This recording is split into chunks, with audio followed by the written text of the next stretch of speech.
नमस्कार, मैं डॉक्टर विजय सुख। गंगा जिसे भारत में केवल एक नदी नहीं बल्कि माँ और मोक्षदायिनी देवी के रूप में पूजा जाता है, आज अपने अस्तित्व के सबसे बड़े संकट से गुजर रही है। नई स्टडीज और वैज्ञानिक रिपोर्टों ने साफ कर दिया है कि गंगा की धारा लगातार कमजोर हो रही है।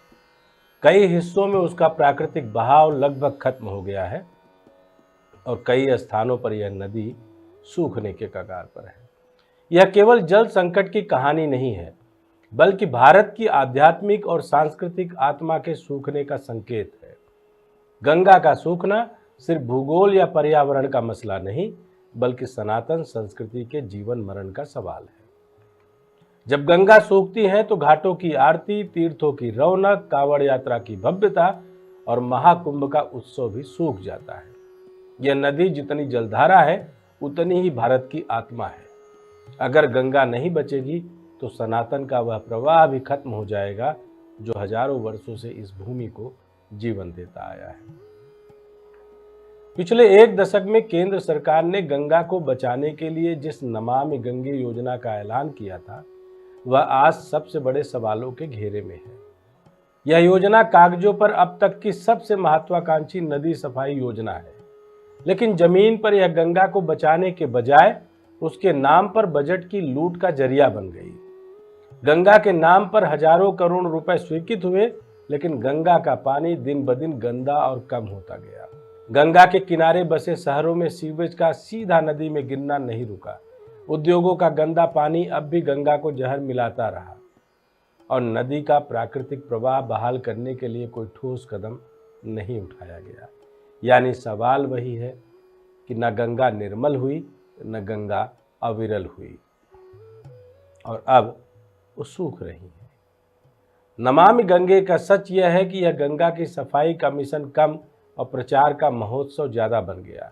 बजट का बड़ा हिस्सा गंगा के तटों पर असली सफाई पर नहीं, बल्कि पोस्टर, बैनर, होर्डिंग, प्रचार यात्राओं, टी शर्ट, कैप और सोशल मीडिया कैंपेन पर खर्च हुआ।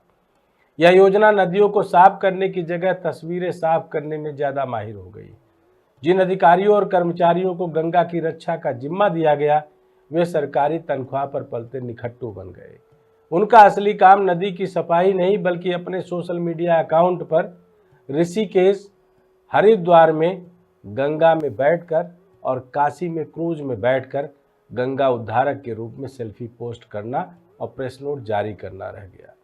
गंगा किनारे किसी असली काम के बजाय चमकदार कार्यक्रम आयोजित किए गए, ताकि मीडिया में तस्वीरें आए और जनता को लगे कि कोई बड़ा काम हो रहा है। सीएजी की रिपोर्टें लगातार बताती रही है कि नमामि गंगे में वित्तीय अनियमितताएं और जवाबदेही की कमी गहरी है। करोड़ों रुपए डीपीआर यानी डिटेल प्रोजेक्ट्स रिपोर्ट बनाने और कंसल्टेंसी फीस में डूब गए।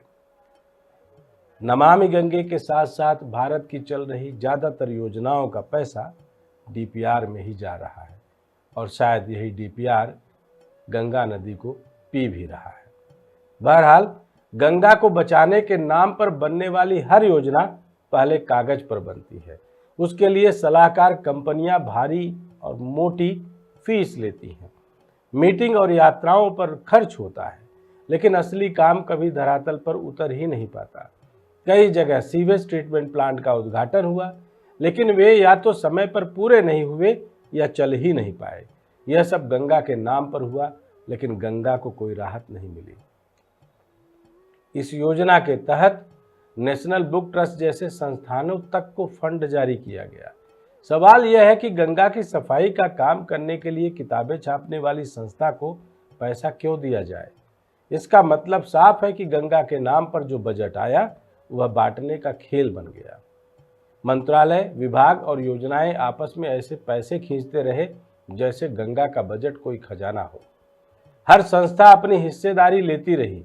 कोई गंगा पर किताबें छापता रहा, कोई गंगा यात्रा पर सेमिनार करता रहा, कोई पोस्टर लगाता रहा और कोई अपने सोशल मीडिया कैंपेन के लिए बजट का हिस्सा खा जाता रहा।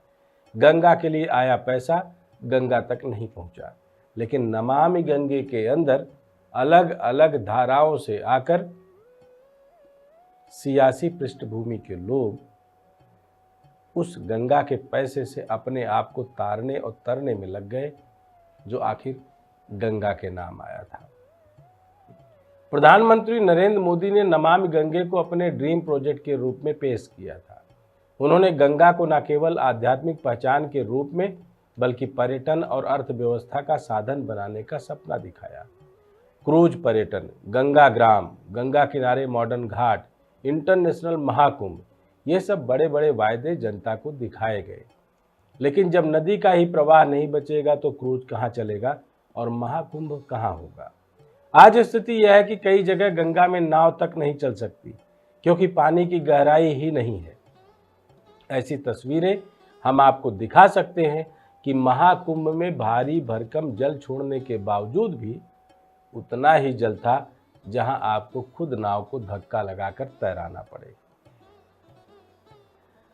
गंगा में नाव तक नहीं चल सकती क्योंकि पानी की गहराई ही नहीं है। यह सूखापन केवल प्रकृति की देन नहीं बल्कि सरकारी नीतियों की विफलता और गंगा के नाम पर बजट की लूट का नतीजा है।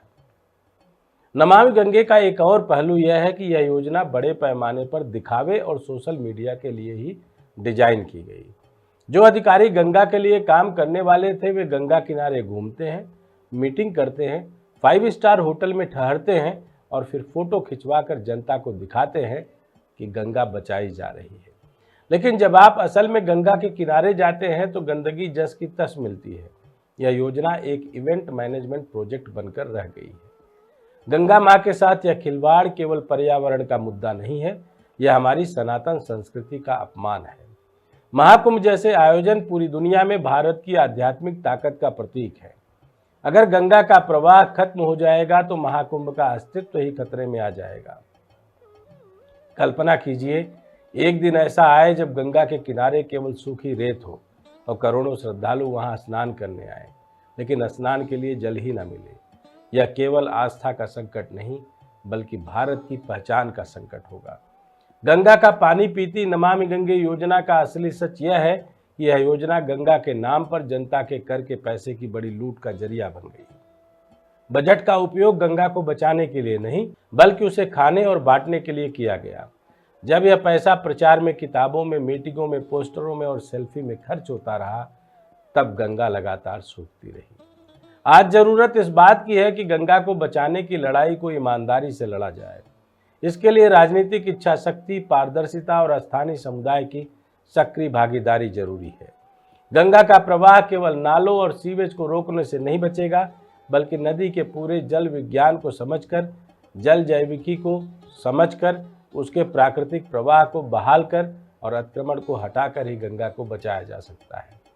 लेकिन जब तक गंगा के नाम पर बने बजट को लूट का साधन समझा जाएगा तब तक गंगा को बचाना असंभव है। अगर गंगा नहीं बची तो यह केवल एक नदी का अंत नहीं होगा, यह भारत की आध्यात्मिक धारा, सनातन संस्कृति और हमारी ऐतिहासिक पहचान के सूखने का प्रतीक होगा।